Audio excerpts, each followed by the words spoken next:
Komu je namenjena parada učenja? Parada učenja je tako kot teden vseživljenjskega učenja, ki je širši okvir te prireditve, namenjena vsem ciljnim skupinam, se pravi od otrok, ki danes tukaj tudi nastopajo, preko mladine pa do odraslih, tistih v tretjem najkasnejšem življenjskem obdobju.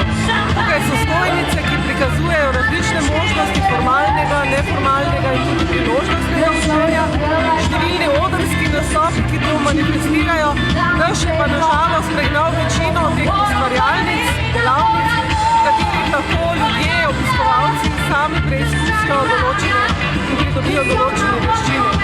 Parada je ena od 7 letošnjih dogodkov v okviru parade učenja. Včeraj smo bili na primer v Postojni, predtem v Mariboru, v Kopru, v Slovenski Bistrici, Slovenjgradcu in podobno.